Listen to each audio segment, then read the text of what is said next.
Good. Good morning. How are you guys? Good?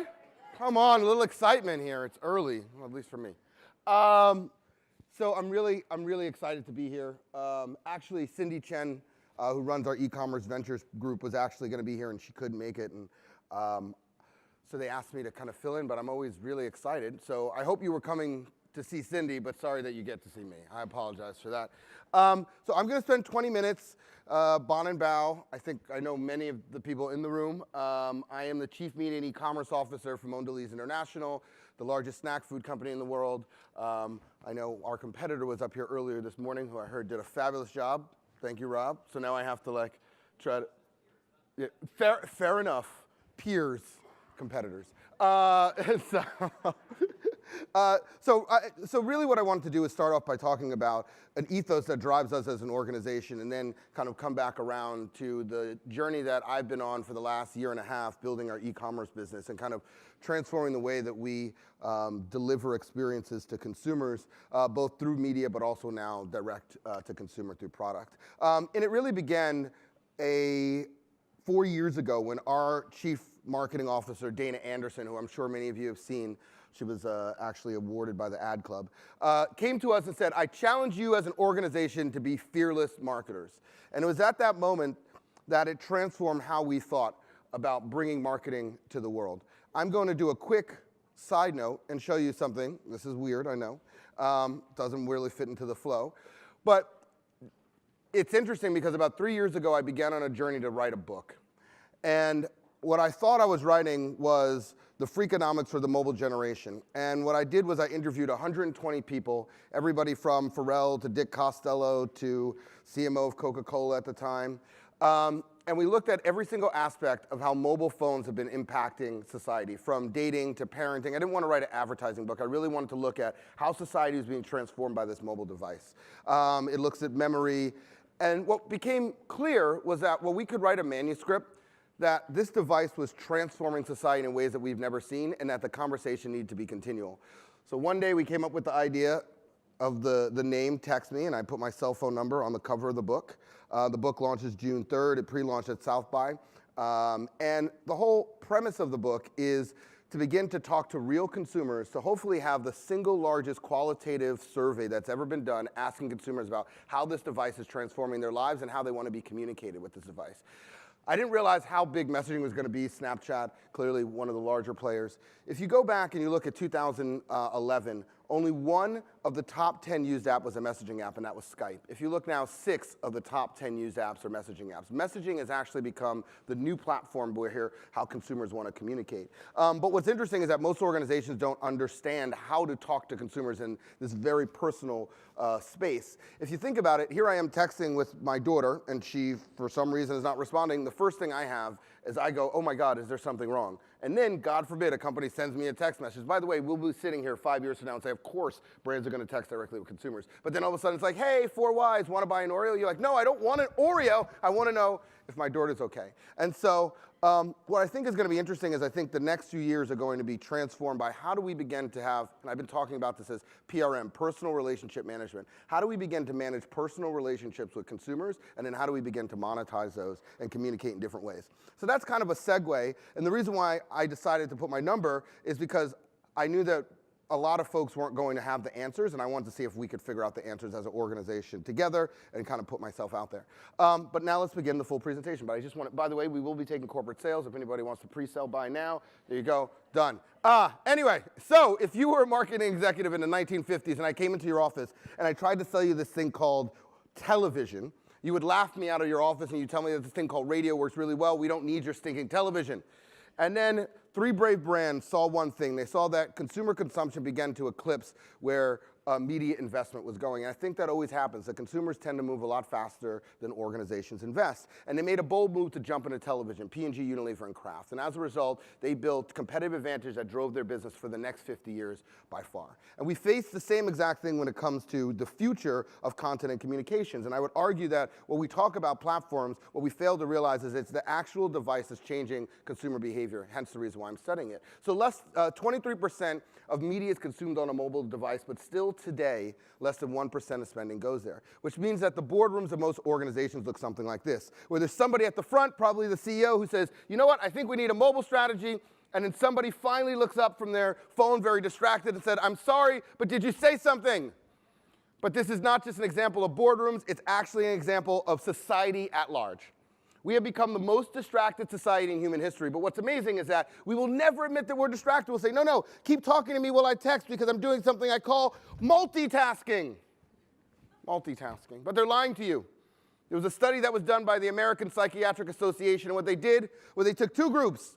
They asked one to use mobile phones and multitask, and they asked the second group to smoke marijuana. True. There was a 10-point drop of those who use mobile and IQ, of those who use mobile phones and multitask, which was twice as much as those that smoke marijuana. So the point here is you're better off being a pothead than pretending that you can multitask. But even in the face of these glaring facts, senior leaders still ask me the same question. They go, we get it, but we're just now figuring out social. We don't understand, is mobile really at scale?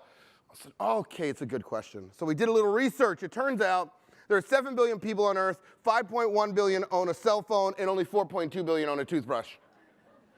Which also means that there's a billion people who didn't get a text message on the importance of hygiene because they don't own a phone, which is a bigger issue. And, sorry, because they don't own a toothbrush. But it also means that clearly if we believe toothbrushes are at scale, the mobile phones are. I love this. It says, honk if you love Jesus, text while driving if you want to meet him.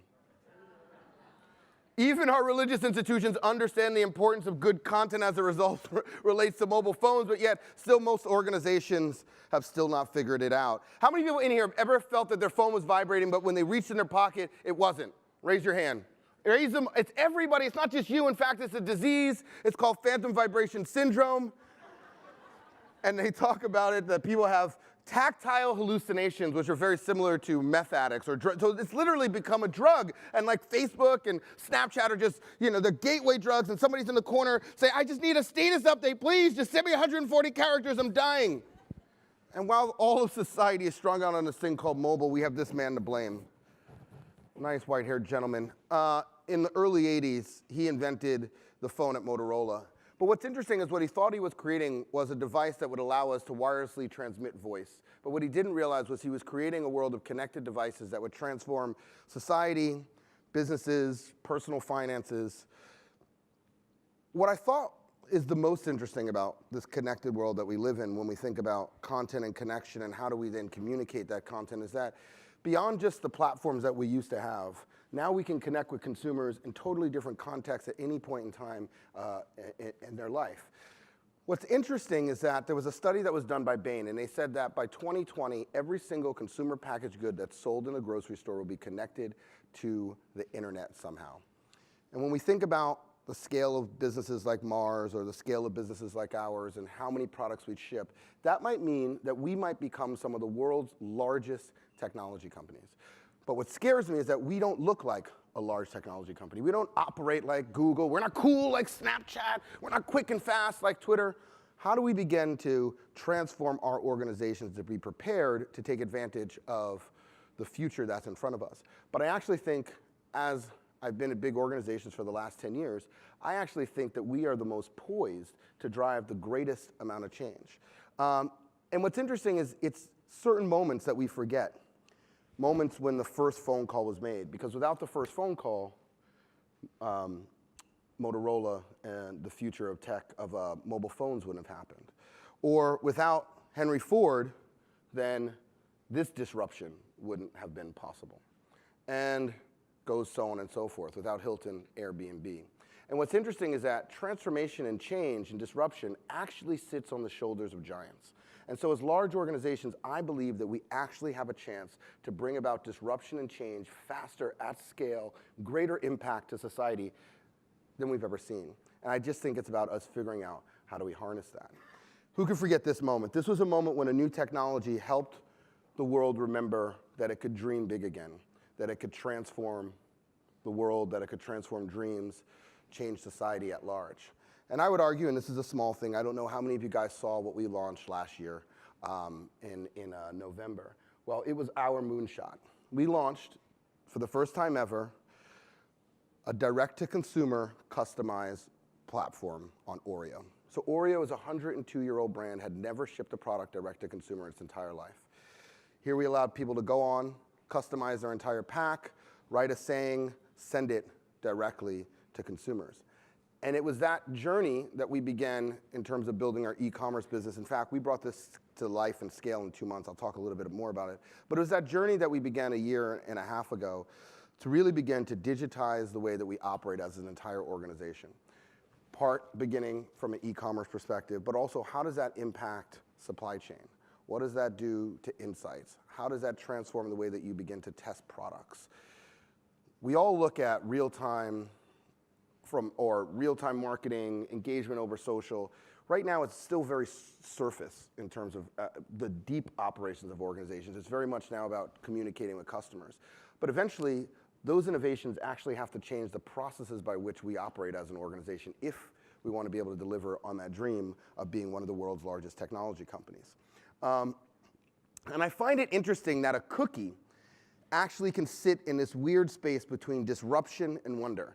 That a cookie might actually be one of the largest change agents that we as an organization have ever seen. But this cookie kind of has a journey that it's been on in terms of transforming our organization. Many of you remember 3 years ago. It's interesting. If you really think back, Oreo had always been Oreo, twist, lick, and dunk, mom and kid, dad and kid. And that was kind of where it was defined. So if you weren't 6 to 12, or you didn't have 6 to 12-year-olds, the brand really didn't have a place in your life.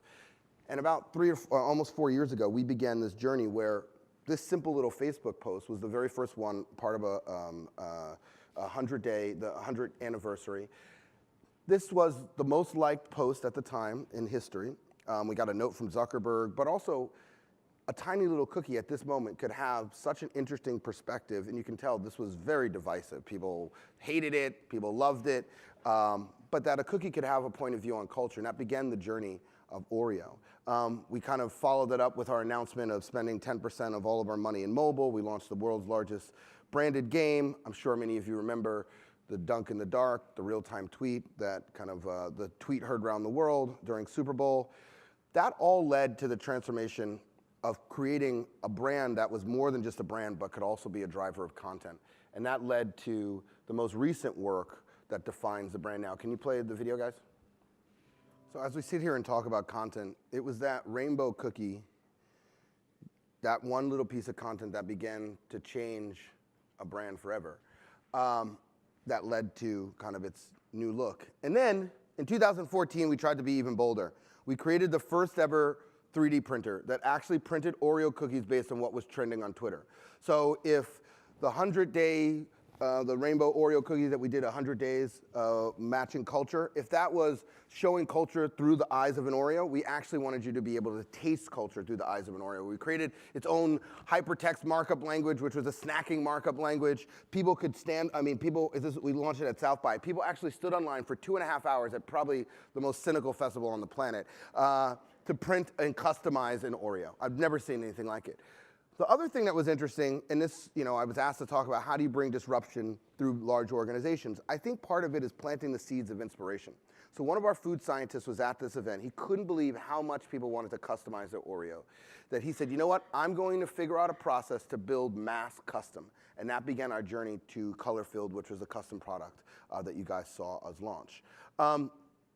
So at the end of the day, I think we forget that the recipe for success in large organizations, first of all, that there is a huge opportunity for disruption because of our scale, but the recipe requires A, finding the right people and the right talent. How do you create a culture that nurtures talent? And we talk about that a lot, fearless talent. If you guys have seen, I do a presentation on fearless talent and how talent has changed and what you have to do to kind of match to a new world. How do you create the right culture inside of the organization? How do you blow up processes or thoughts that have been held for years in a changing environment? I think one of the biggest challenges is that when you look at new organizations, they're not looking for people to stay at that organization for 20 years. If they get 2 great years from a phenomenal talent, they're happy. And so I think about how do we think about the longevity of the people who sit inside of our organization and creating a platform for us to grow the next future leaders. And I think most important, it's interesting, right now, everybody's looking for unicorns. Unicorns, we want billion-dollar businesses. Give me a unicorn, a unicorn, a unicorn. The fact of the matter is that 25% of unicorns, only 25% of unicorns will actually survive. 75% of the fast-growing, quote-unquote, billion-dollar startup technology companies that we see today will no longer be on the earth 5 years from now. But I doubt that we're going anywhere. I doubt that my peer is going anywhere. And so what I would argue is that we have a unique opportunity now where instead of building unicorns, we can build dragons. If we take some of the secret sauce from some of the startup companies, but we begin to look at our organizations, we can build dragons, faster growing billion-dollar businesses than even what a startup could grow.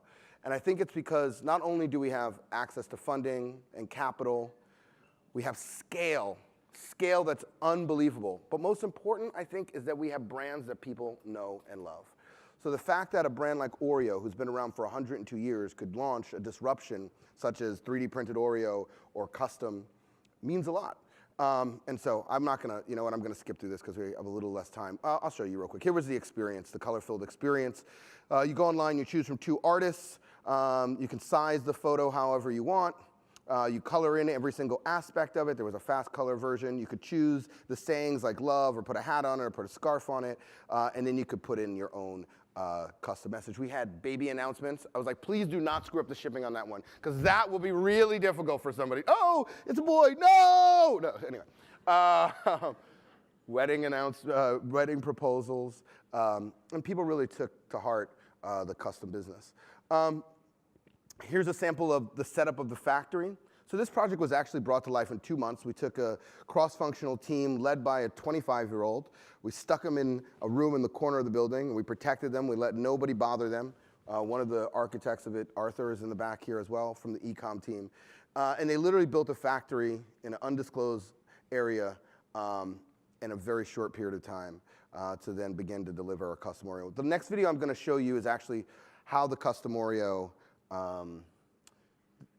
comes to life. So here you can see every single package that we delivered was unique. Here's actually, it's a repack. This was a repack operation. Now we have a totally different way to bring it to scale. We'll be launching this in China pretty soon. What I also thought was interesting was the mailer. I mean, first of all, this box, you can actually literally stand on it. It's so strong.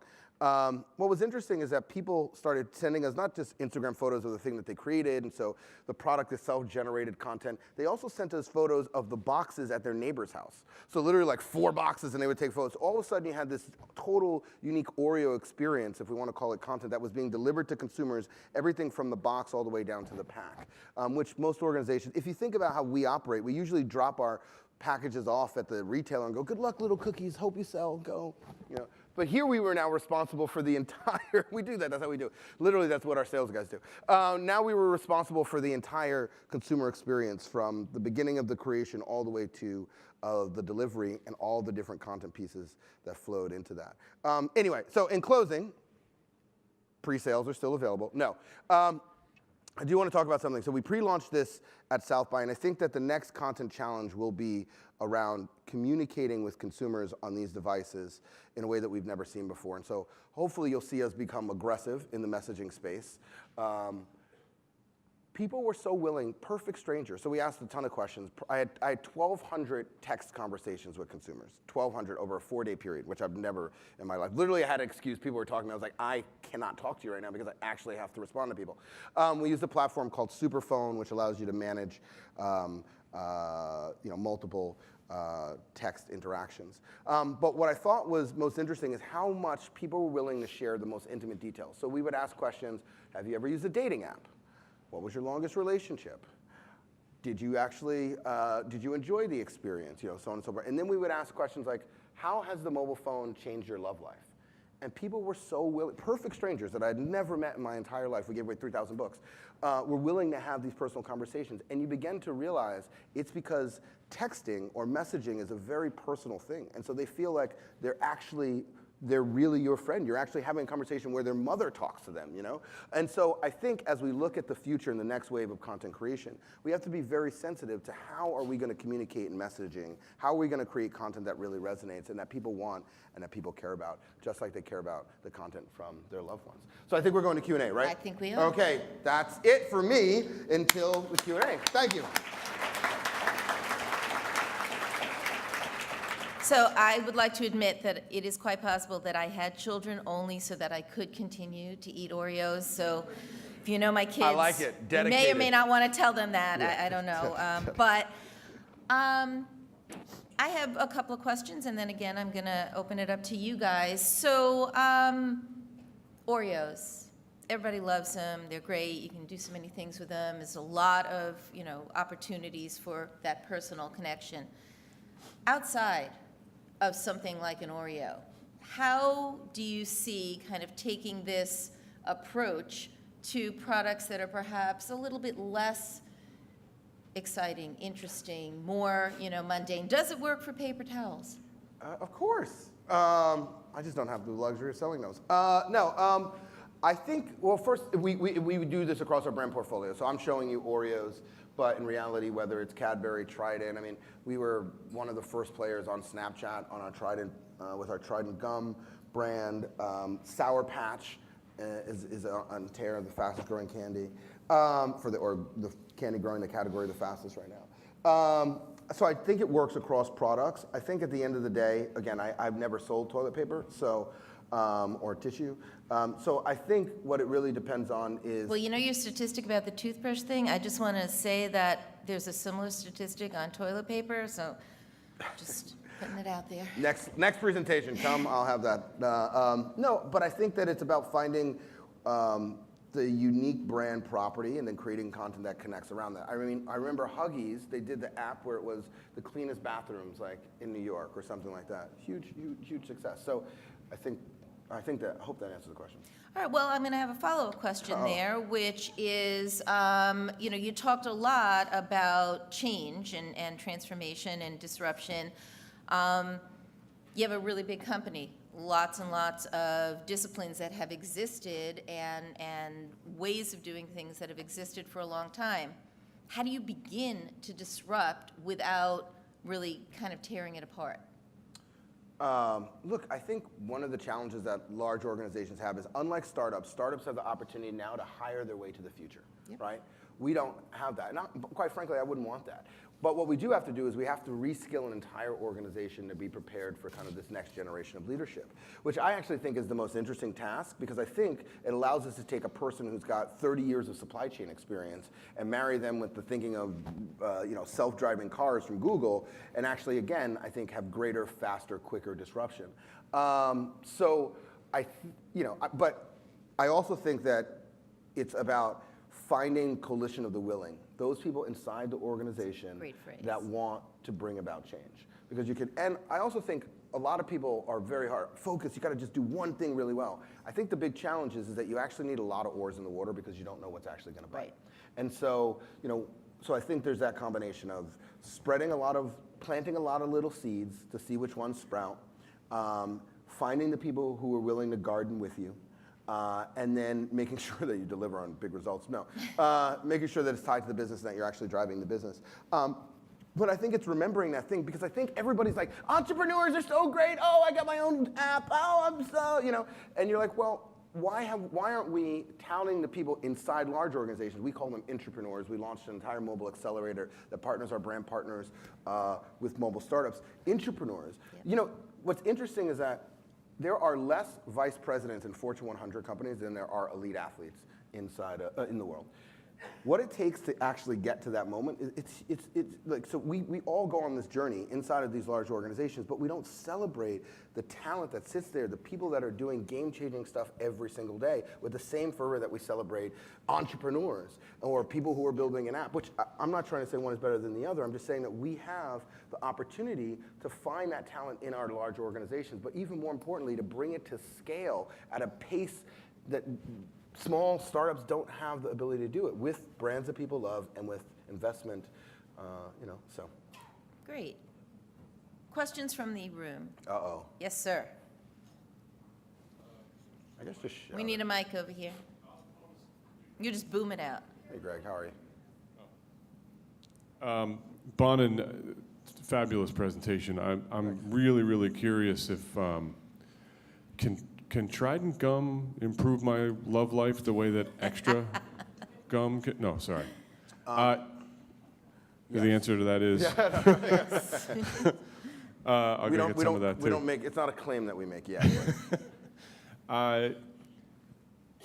With the Oreo example, you could see sort of very clearly that there is a distinct voice that the brand has in all communications. And the way you talked about how you attack it with each of the brands within the portfolio, it's clear that that's something you guys have realized. Is there a specific thing or something you built into the process with your agencies or with your teams internally that is driving, that is bringing that out, that is basically making those seeds grow? So there's two big pieces of our process. One is the 4-box. So our 4-box method defines, what the brand tone is, what's the voice, all those kind of components that I guess traditionally defined. And then that's tied to connections planning. So one of the things that we did when I came over 4 years ago was we launched connections planning. And so what connections planning is it looks at the consumer journey, the 5 different places where the consumer journey is, and then it identifies what media is the consumer actually consuming at that point that has the ability to actually impact whatever the goal is. So sales or awareness or whatever, retarget, whatever it is. And then how are each of those pieces of media and communications connected to each other? So how does TV drive to the phone? How does the phone drive to POS? So on and so forth. So really kind of like a schematic for like a website, for example. But what underlines that is the media behavior. So once we understand what the brand stands for, and what the 4-box and what the brand statement is, then we translate that into a media behavior. So how does, so for example, on Sour Patch, it's sour then sweet. And so that translates over to making sure that media actually has some behavior which makes you think that it's sour then sweet. So not just here's the TV spot, but here's how we actually are creating experiences for artists in multiple cities. And so the whole idea is taking that media behavior and then rolling that into our media decision process. So we're trying to keep the voice of the brand, which starts at the 4-box, all the way through to the actual media decisions that we make. Question? What? And the content you create. And the content, ultimately the content that we create. Okay, I'm gonna close up questions now, but ask Bonin to maybe hang around just a little bit. We're about to go to a break. I know that people would love to pick your brain just a little bit more and continue that conversation. So if you would kind of hold your question and think about it and then seek him out, that would be great. I want to thank Bonin. It was amazing. I want to thank you guys. I'm so excited to be here this morning. Hopefully I get to talk to some of you.